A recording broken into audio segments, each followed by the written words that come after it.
The first time the sky turned black over Bremen, Staff Sergeant Thomas Hale of Altoona, Pennsylvania, thought it was smoke from the oil tanks. He would later write in a small cloth-bound notebook, its edges stiff with frost and hydraulic grease, that the darkness did not roll in like the weather. Thickened.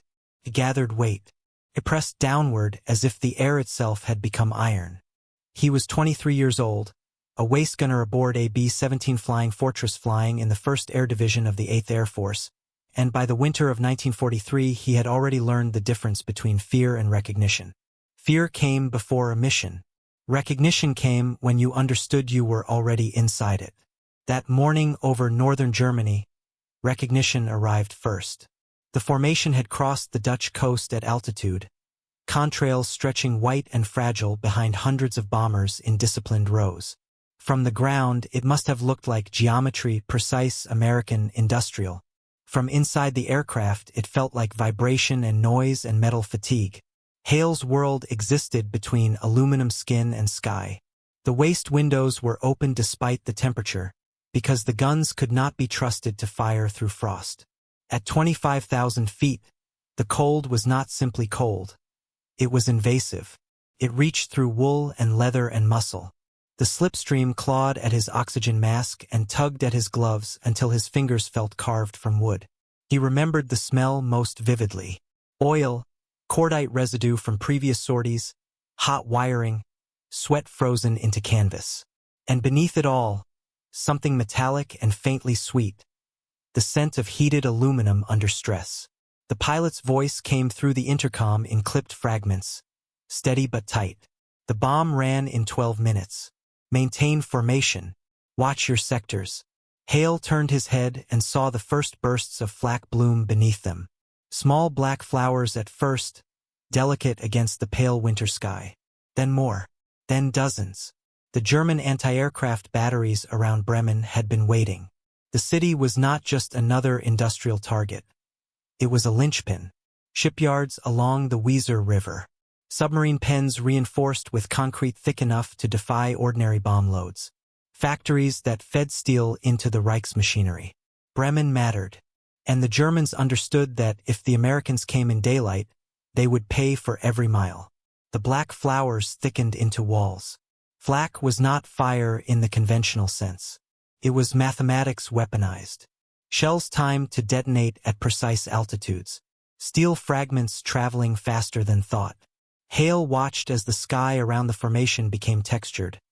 Dark bursts layered upon one another until the air looked contaminated. The sunlight dimmed not because clouds had formed, but because explosives had turned air into debris. He would write later. It was as if someone had poured coal dust into the heavens. The aircraft jolted. A concussion rolled through the fuselage and rattled his teeth. Somewhere forward, a fragment struck. He did not know where.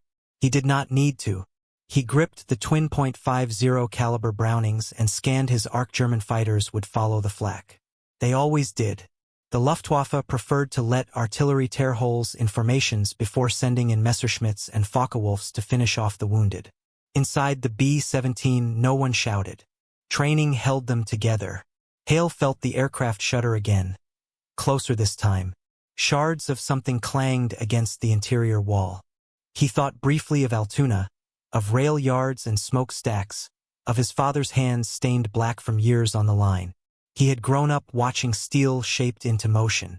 Now he sat inside another product of American steel, suspended over enemy territory, trusting rivets and engines and men he barely knew. The bombers ahead of them began to vanish into the blackness. Not disappear, simply swallowed by layered bursts of flak that obscured depth perception. The sky over Bremen no longer felt like space. Felt enclosed. The formation tightened instinctively, aircraft wingtip to wingtip, trusting the doctrine drilled into them. Cohesion meant survival.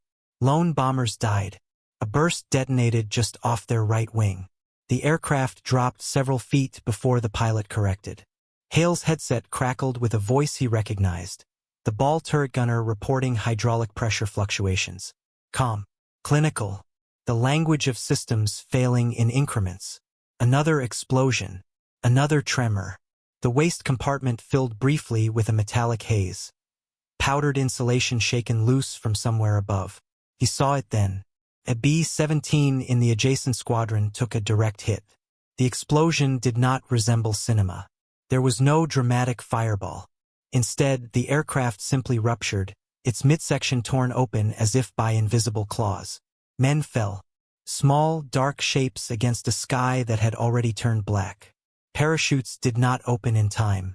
The formation adjusted, sliding inward to close the gap. Discipline over grief. Hale did not look away for long. He could not afford to.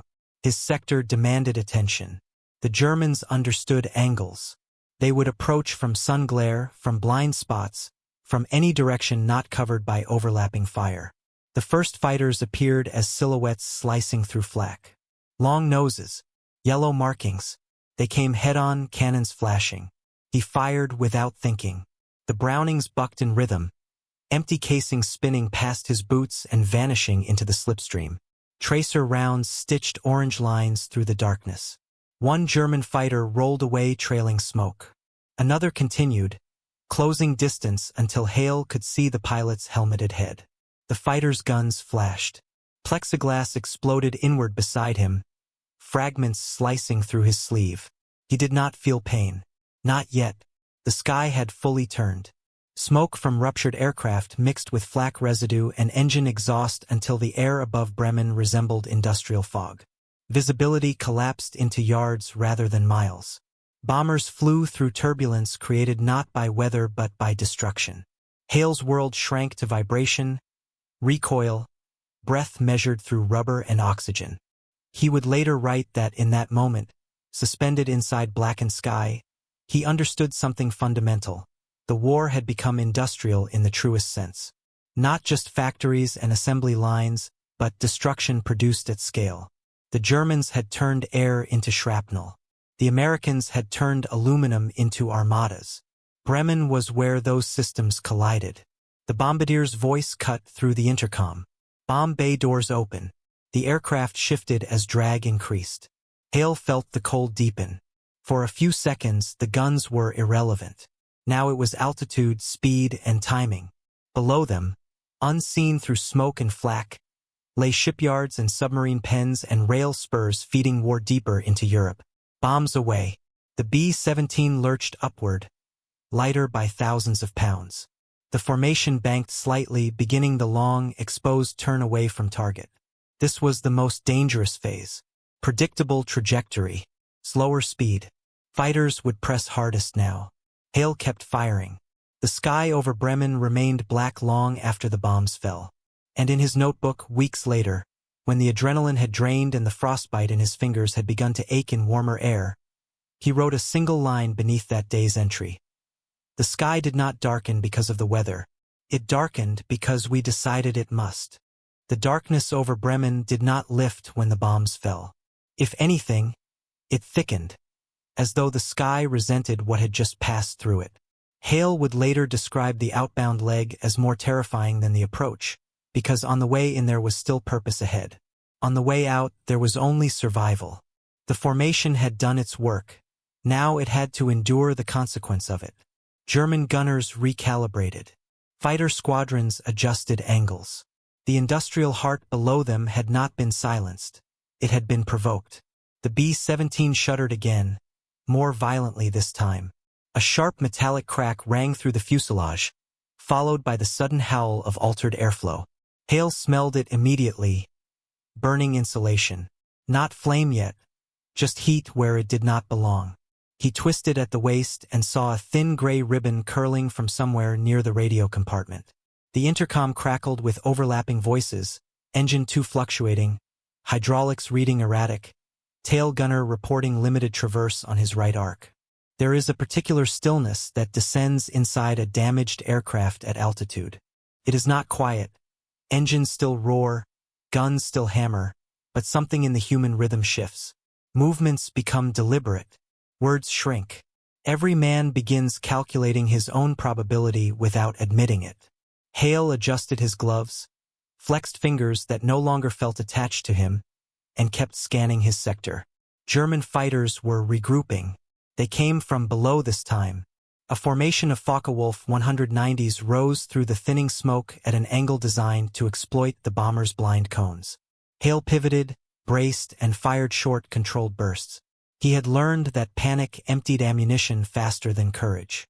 Tracers arced downward. One fighter rolled left, overshooting. Another climbed toward the belly of a bomber ahead and unleashed a cannon burst that shattered its wing root. The aircraft dipped once, as though bowing, then fell away trailing flame. No one inside Hale's crew spoke. They did not need to. The smoke in their own fuselage thickened. The radio operator shouted that the small fire was contained, extinguisher discharged, wiring scorched but not fully compromised. Hale felt relief register only as a change in breathing. He had imagined, in the early days of training in England, that fear would arrive as a dramatic wave. Instead, it lived in small adjustments, the tightening of jaw muscles, the way his shoulders never fully relaxed. Below them, through breaks in smoke, Hale glimpsed Bremen for the first time since the run began. Columns of black rose from shipyards along the river. Something large burned near the docks, fuel storage perhaps, or a rail yard. The bomb pattern had been tight. The bombardier would be satisfied. But satisfaction meant nothing at 25,000 feet. Damage on the ground did not shield aluminum from steel fragments in the air. Another explosion ripped near the tail. The aircraft yawed sharply. The tail gunner cursed, then corrected himself. The elevator controls sluggishness.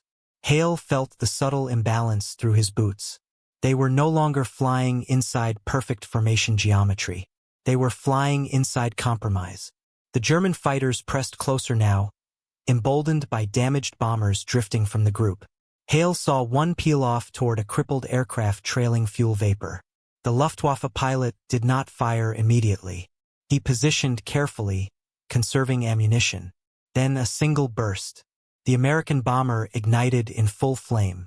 Hale caught a glimpse of a parachute opening this time, white against black, before smoke swallowed the rest. His ammunition counter ran low. He swapped belts with stiff hands, fingers fumbling against frozen metal.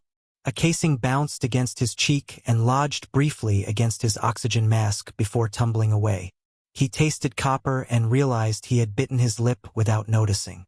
Inside the aircraft, systems stabilized just enough to continue. Engine 2 steadied. The fire was out, but altitude had dropped several hundred feet. At that height, small losses accumulated. German gunners recalculated again. Flak bursts began appearing at slightly lower brackets. The formation ahead thinned. What had been rows upon rows of bombers on the inbound leg was now fractured. Gaps where aircraft had once flown left empty corridors in the sky. Hale felt something close to anger at those spaces. They represented men he had seen at breakfast, men who had joked about powdered eggs and English tea. Another fighter closed head-on.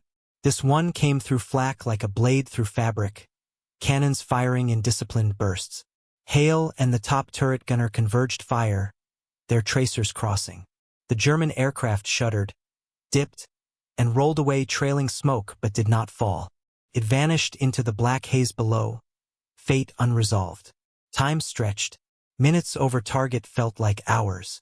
The outbound leg toward the North Sea required endurance measured not in distance but in sustained alertness. Hale's shoulders burned from recoil and tension. His lower back throbbed from bracing against turbulence. The cold had seeped past numbness into a deeper ache that felt structural. He thought again of Altoona, of snow falling softly on tracks that carried freight east and west without interruption. He had once believed industry was noise and smoke. Now he understood it as repetition. The Germans would rebuild what they could. The Americans would return. Aluminum would cross oceans again. Steel would detonate in air again. Bremen was not an event. It was part of a cycle. The coastline appeared faintly ahead, gray against darker gray. Crossing back over water always carried a different kind of relief. Not safety, German fighters could follow far, but a psychological line had been drawn. They were leaving the heart of the Reich behind them. The last serious attack came just before the Dutch coast. A coordinated pass by multiple fighters aimed at stragglers. Hale's aircraft, slightly lower and slower than ideal, drew attention. A burst of cannon fire tore through the left wing, puncturing a fuel tank. Vapor streamed outward. The engineer shouted readings, pressure dropping but manageable. Hale fired until the barrels of his Brownings shimmered with heat. He saw one fighter disintegrate mid-roll, wing shearing off. Another peeled away. Then, abruptly, the sky lightened. Not fully clear. Smoke still lingered, but the density of flak thinned. Fighters disengaged. The black over Bremen remained behind them like a bruise on the horizon. Inside the B-17, voices shifted tone. Not jubilant, not triumphant, merely less taut. Damage reports circulated. No fatalities aboard. Minor wounds. One deep cut along Hale's forearm where plexiglass had sliced through wool and flesh. He had not felt it until now. Blood had frozen along the edge of his sleeve. He looked back once more. The sky over Bremen remained darker than the surrounding winter air, a layered stain of smoke and explosive residue. It would dissipate by evening. The city would smolder. Repair crews would emerge. German families would count damage in brick and bone. Hale turned forward again. The engines droned toward England. The war had not ended. The mission had not even concluded. Landing would bring its own risks, crosswinds, damaged hydraulics, exhausted reflexes. But for the moment, the black sky receded behind them. In his notebook, he would later add a second line beneath the first. We left pieces of ourselves in that darkness. The North Sea never looked welcoming, but on that afternoon it appeared almost merciful. The water lay beneath them in a dull sheet of pewter, broken only by thin streaks of white where wind sheared across its surface. After the industrial violence over Bremen, the emptiness felt unnatural. There were no searchlights here, no rising bursts of flak, no spirals of fighters climbing toward them. Only distance, only cold, only the steady vibration of 4 Wright Cyclone engines dragging a wounded machine toward England. Inside the B-17, the crew shifted from combat reflex to mechanical survival. The engineer moved down the narrow fuselage checking hydraulic lines, glancing at gauges, calculating fuel burn against the punctured tank. The radio operator rewired a scorched section of insulation with hands that trembled only when idle. The navigator recalculated drift corrections. The aircraft was no longer holding optimal altitude or speed. Every small imperfection multiplied over open water. Hale eased back from his guns for the first time in hours. The twin barrels of the Browning .50s were streaked black and silver from heat cycling. The metal carried a faint burnt sweetness, the smell of cordite and friction. His forearms trembled, not from fear but from sustained recoil. He flexed his fingers and felt the deep ache of impact travel into bone. Combat left no dramatic signature in the moment. It registered later as fatigue that seemed to live inside the joints. The tail gunner's voice came faint through the intercom. No contacts. It sounded almost suspicious, as though he did not trust the quiet either. Hale allowed himself one controlled breath. The oxygen mask still pressed against his face, drying his lips. He lifted it briefly to wipe the blood from his forearm. The cut was clean, shallow but long, likely from the fractured plexiglass panel that had cracked during the last fighter pass. The cold had slowed the bleeding. He wrapped it in gauze without comment. Over the sea, perspective returned. He thought about the bomb run again, not with pride, not with regret, but with analysis. The grouping had been tight. The lead bombardier had held formation steady under fire. Bremen's shipyards had been a priority target for months. Submarines and supply vessels moved through that port. Destroying industrial capacity was not theatrical. It was arithmetic. Fewer ships meant fewer torpedoes in the Atlantic.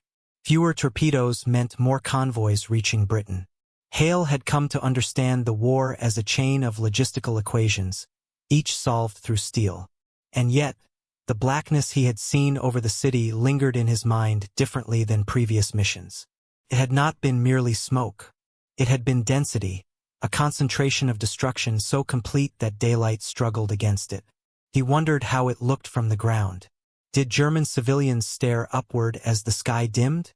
Did they understand that the darkness was not weather, but consequence? He did not dwell there long. In the air, Sentiment wasted focus. A sudden shudder ran through the fuselage. Engine 2 coughed, one hard misfire, then resumed. The engineer's voice sharpened. Oil pressure fluctuates. Hale felt the aircraft dip slightly on the left side. The pilot adjusted throttle carefully, balancing output. They were still hours from their English base. If Engine 2 failed completely, they would lose lift asymmetrically.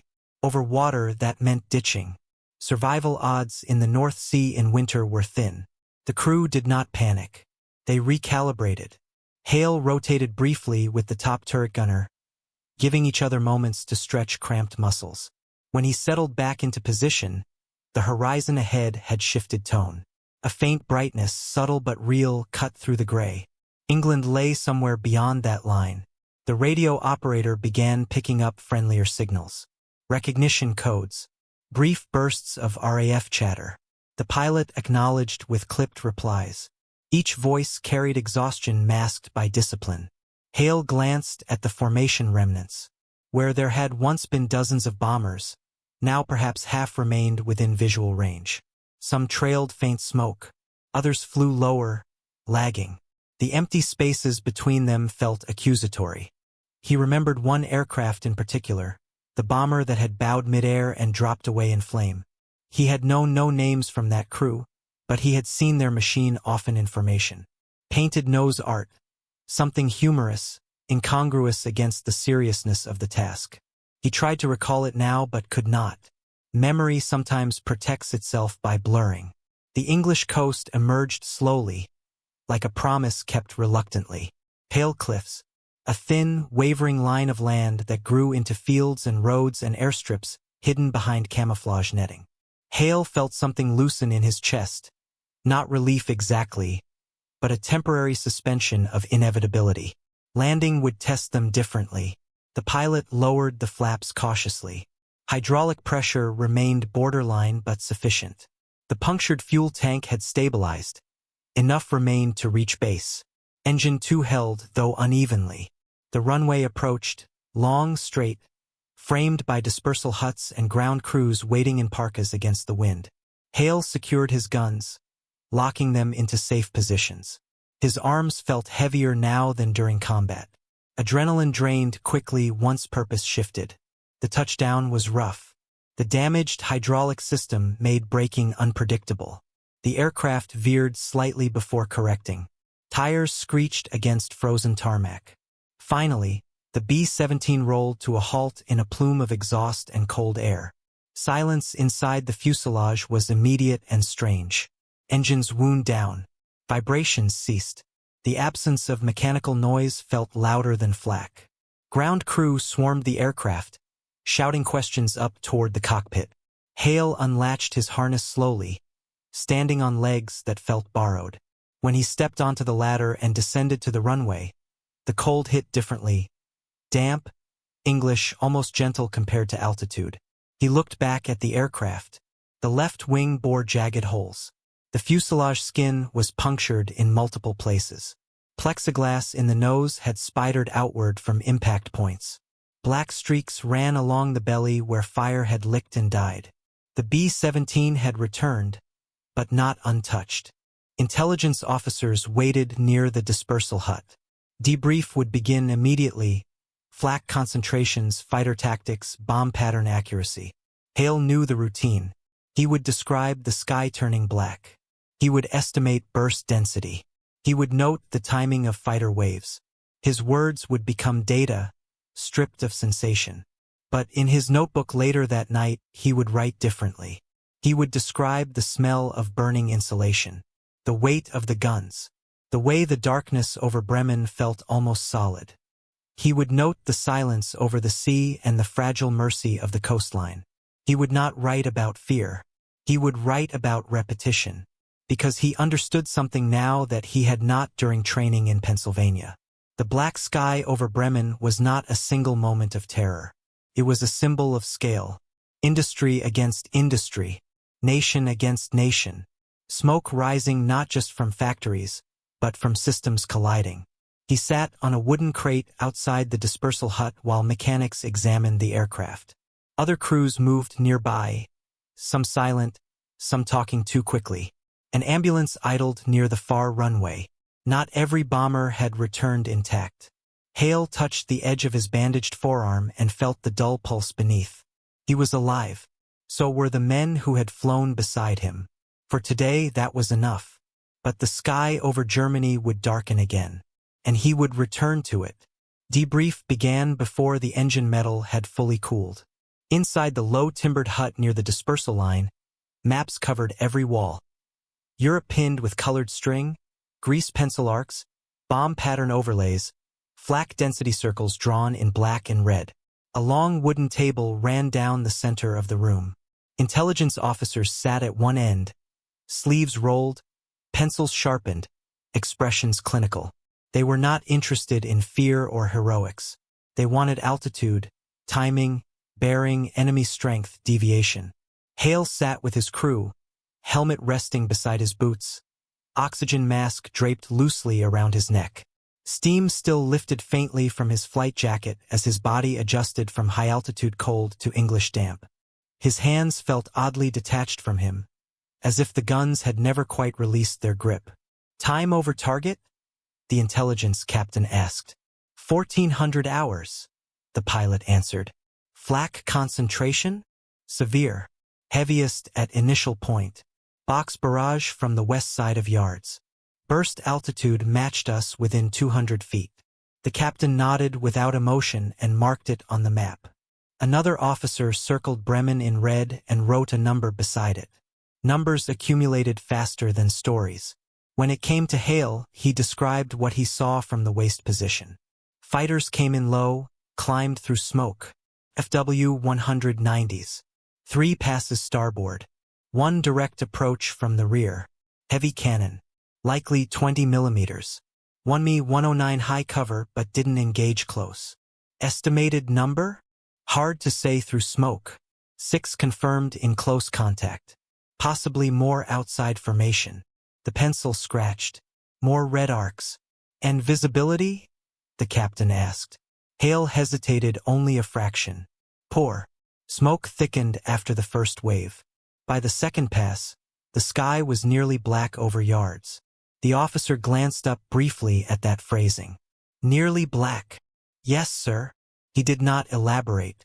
He did not describe how the darkness had swallowed daylight, how it felt like flying through the inside of a furnace chimney. He did not describe how even the flak bursts had begun to disappear into it, flashes muffled by their own consequence. The debrief lasted 40 minutes. When it ended, the men stood slowly, shoulders curved forward not from defeat, but from cumulative weight. They filed out into the cold air without speaking much. Each carried the same private calculation, the number of aircraft that had not landed. Hale walked past the row of hardstands. Several bombers stood scarred like his own. One was missing its tail assembly entirely, propped awkwardly for assessment. Another had a wing panel shredded as though by giant claws. Mechanics worked methodically, replacing panels, patching holes with aluminum sheets riveted into place. Nothing was permanent. Everything was reparable until it wasn't. In the mess hall that evening, the air was heavy with boiled cabbage and coffee. Men ate quietly. Some laughed too loudly at trivial remarks. Others stared at trays without appetite. On the far wall, a chalkboard listed missions completed. A new tally mark had been added. Hale sat with his back to the wall as he always did. He preferred to see the room. The habit had followed him from childhood hunting trips in Pennsylvania, when his father had insisted on awareness as instinct. "Always know what's behind you," his father used to say. Now the phrase held darker utility. Across from him sat the navigator, hands still faintly shaking as he held his coffee tin. "We lost 3, the navigator said quietly. Hale nodded. 4th Squadron's down 1-2. The arithmetic expanded. After dinner, Hale returned to the barracks hut assigned to his crew. The room smelled faintly of damp wool and boot polish. Each bunk held a footlocker beneath it, personal items folded inside, letters, photographs, a shaving kit, a Bible or paperback novel. Normal objects arranged inside abnormal context. He retrieved his notebook from his locker. It was not regulation. Official after-action reports were dictated and filed. This book was his own. Brown leather cover, edges worn. Inside, dates written neatly along margins. Observations without flourish. He sat on the lower bunk and began writing. February 1944. Bremen. Smoke thicker than any prior target. Visibility reduced mid-mission. Flak accurate. Fighters aggressive. The sky darkened near night. He paused.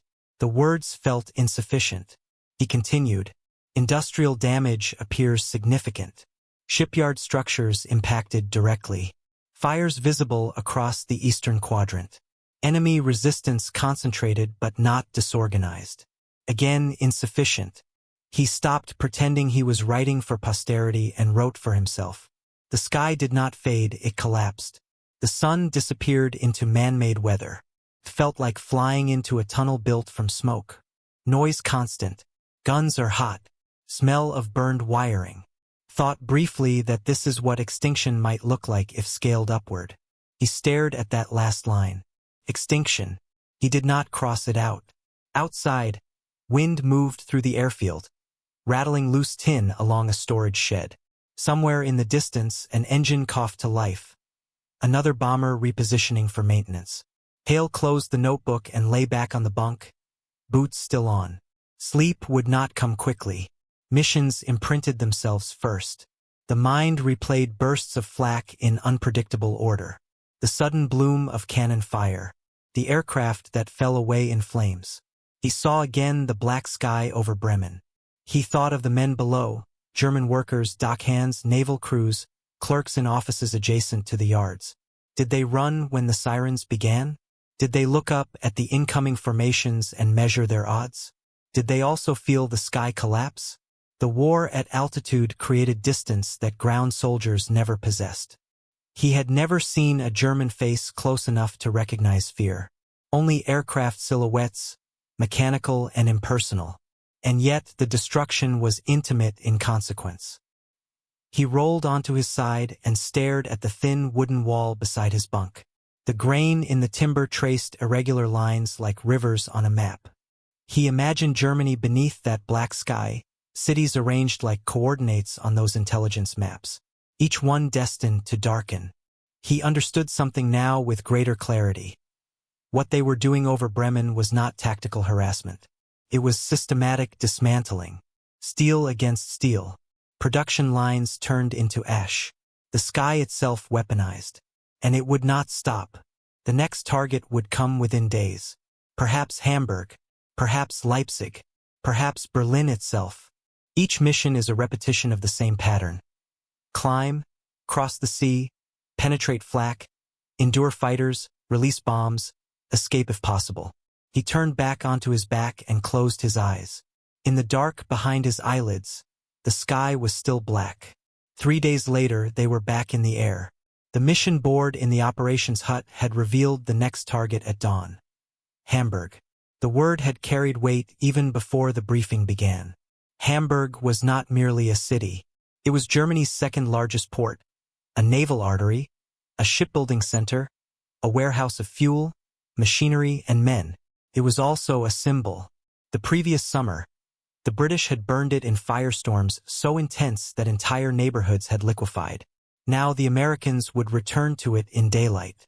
The briefing room smelled of chalk, dust, and sweat. A red curtain was pulled back to reveal the map. The colonel pointed with a wooden stick as he spoke in measured cadence. Primary target, Blohm and Voss shipyards. Secondary, oil storage east of harbor. Heavy flak expected. Fighter presence confirmed. Intelligence estimates reinforced units in the area after recent night raids. A murmur ran through the room. Not fear exactly, but recognition. Hamburg meant density. Flak batteries layered over one another. Interlocking arcs. Barges timed to altitude. Hale sat upright, pencil poised above his notebook. He wrote coordinates, headings, and estimated wind drift. He did not write what he was thinking. Hamburg meant the sky would burn again. By mid-morning, the runway trembled as engines roared to life in sequence. Hale climbed through the fuselage to his waist gun position, metal cold beneath his boots. He checked ammunition belts by touch, oxygen line connection, headset wire. Outside the open waist window, frost clung to the wing. Takeoff was routine until it wasn't. The bomber ahead of them lifted too slowly, tail dipping dangerously before stabilizing. For a split second, Hale imagined it cartwheeling across the runway, flame swallowing aluminum before the mission even began. But it rose cleanly, and their own wheels followed seconds later. They formed over the English coast in tight geometry. Sunlight flashed off dozens of wings.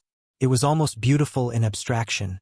Precision flight, synchronized ascent, contrails carving white lines into blue. Then they crossed the channel. Cloud cover thinned as they approached the German coastline. Smoke already lingered faintly on the horizon. Residue from prior raids, from factories that never quite stopped burning. Flak expected within 5 minutes. The pilot's voice crackled through Hale's headset. The first bursts appeared ahead, black flowers blooming against the pale sky. Then more. Then entire curtains of them.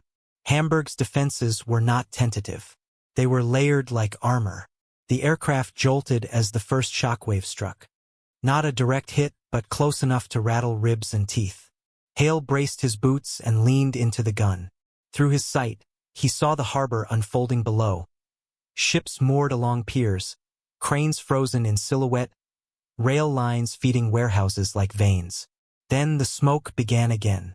It rose not only from previous damage but from new impacts as the lead squadrons released their loads. Explosions erupted in clusters. Oil tanks ignited in sequence, each one adding to the density above the city. Within minutes, the sky over Hamburg thickened into the same oppressive darkness he had recorded at Bremen. "Fighters! 2 o'clock high!" someone shouted. They came through the smoke like predators, FW-190s angular and purposeful. One dove straight at Hale's side of the formation. He squeezed the trigger and felt the gun vibrate violently in his hands. Tracers streaked outward, red against blackened air. The fighter veered, then rolled beneath them. A second approached from below, climbing steeply, cannons flashing. The bomber ahead of Hale's aircraft erupted in sparks along its wing route. For a terrifying moment, flame licked across its fuselage, but it held formation. Hale kept firing, bursts disciplined despite adrenaline clawing at his throat. He saw one German aircraft bank too slowly after its pass. Another gunner's tracers intersected it. The fighter tilted, trailed smoke, and disappeared into the churning haze. The formation pressed forward. Bomb bay doors opened beneath them. The sudden drop in vibration was noticeable even from Hale's position. The bombardier's calm voice counted down. Steady, steady, bombs away. The aircraft lurched slightly upward as thousands of pounds of ordnance released into the void. Hale leaned outward as far as his harness allowed and watched them fall. Small black shapes vanishing into smoke. Moments later, the city answered. A rolling concussion surged upward through the cloud layer. Fire blossomed in rapid succession. The oil storage fields became torches. Ships rocked violently in harbor. Entire blocks seemed to shudder and dissolve. The smoke thickened so completely that sunlight failed again. It was not twilight. It was obliteration. Inside that darkness, flak continued blindly. Bursts detonated almost at random, guided by sound and radar. One exploded so close to Hale's position that metal fragments sliced through the open waist. Something struck his shoulder and spun him sideways. He gasped, instinctively checking for blood. The fragment had cut through his flight jacket but lodged in the bulkhead behind him. He felt warmth along his arm but no catastrophic pain. "Waist okay?" the pilot demanded. "Still firing," Hale answered. He did not mention the trembling in his hands. The return leg was worse. German fighters regrouped beyond the heaviest smoke and harried the formation as it turned west. One bomber below them lost an engine entirely, propeller frozen at grotesque angle. It drifted downward slowly, unable to maintain altitude. Hale watched it fall away, watched 2 parachutes bloom, then vanish into clouds. He did not know if the crew would survive landing, capture, or the impact itself. The channel appeared at last, gray and indifferent beneath them. Only then did the flak cease entirely. Only then did silence creep back into the cabin between bursts of engine noise. They landed mid-afternoon. 2 aircraft from their group did not. In the debriefing hut, intelligence officers noted damage to the Blohm and Voss yard as significant. Oil storage destruction confirmed. Enemy fighter resistance moderate to heavy. No one recorded the quality of the darkness. That night, Hale wrote again in his notebook. Hamburg, smoke beyond prior scale. Fire fed by fuel reserves. The city is engulfed. Flak indiscriminate within clouds. Shoulder struck by a fragment minor. He paused, then added, "This is not a battle in the conventional sense. It is erosion. Steel eroding steel. The sky is no longer sky over major targets, transformed into an atmosphere of ash." He closed the book slowly. The black sky was no longer singular to Bremen. It was spreading. The last entry in Harold Hale's memoir was not written over Germany. It was written months later in a hospital ward outside Norwich, under a window that looked out over hedgerows instead of burning cities. He had survived Bremen. He had survived Hamburg. He had survived 9 more missions over industrial Germany as winter tightened its grip and the Reich's defenses grew more desperate. He had watched the Luftwaffe thin. He had watched flak grow less precise as fuel and coordination failed. He had watched formations that once lost 6 bombers lose only 1. He had watched the sky slowly reclaim its blue. What he did not survive intact was the 10th mission after Hamburg. March 1944. Target: aircraft assembly plants near Brunswick. The weather is poor. Visibility intermittent. The formation had flown through cloud cover most of the approach, emerging briefly into pale sunlight just as German fighters broke through the mist. The attack was sudden, coordinated, and low. 1 FW-190 slipped beneath their bomber and fired upward at near point-blank range. The first burst tore through the bomb bay. The second ignited fuel vapor. Hale never described the explosion in technical detail. He did not recount the trajectory of the aircraft, nor the angle of descent. He wrote only this: the world went white before it went black. He regained consciousness on the ground in snow. His parachute had deployed. His left leg had not. It was the waist position that had taken the brunt of the blast. Shrapnel had shredded the fuselage. The force of the detonation had torn metal inward like claws. When Hale hit the ground, German soldiers were already running toward the crash site behind him. 2 of his crew lay still in the wreckage. 1 crawled. The rest were unaccounted for. He was captured within the hour. He would spend 13 months in a prisoner-of-war camp in northern Germany, behind barbed wire, in huts that smelled of damp straw and coal smoke. He would watch Allied aircraft pass overhead daily, sometimes hundreds at a time, contrails stitching across the sky in endless procession. He would hear distant bomb blasts rolling across the horizon like thunder without rain. And every time the sky darkened with smoke from another industrial city, he would remember Bremen. He wrote in his memoir that captivity clarified something he had not understood in the air. From the ground, he saw what the German civilians saw. He saw columns of smoke rising miles away. He saw refugees moving along frozen roads with carts and children. He saw rail lines severed, bridges twisted, factories reduced to skeletal frames. He saw not only the collapse of military infrastructure but the unraveling of daily life. He did not romanticize it. He did not condemn it either. He wrote, "War at altitude is geometry. War on the ground is a consequence." When Allied forces reached his camp in April 1945, the guards had already fled. The gates stood open. American infantry arrived cautious and thin, their uniforms faded by months of winter combat. Hale limped toward them on a makeshift crutch fashioned from a broken bunk board. The sky above the camp was clear. Clear in a way he had not seen since before Bremen. He returned to Pennsylvania that autumn with a cane and a box of papers, letters from home, fragments of maps, and the notebook he had carried through fire and capture. He did not speak much about the missions. When neighbors asked what it had been like to bomb Germany, he answered simply, "It was loud." But in private, he continued to write. In the final pages of his memoir, completed in 1953 and found after his death by his granddaughter. He returned to that first blackened sky over Bremen. He described the way smoke erased direction, how it removed horizon, sun, reference points, how it forced men to rely on training rather than instinct, how it made courage mechanical, almost procedural. Then he wrote something unexpected.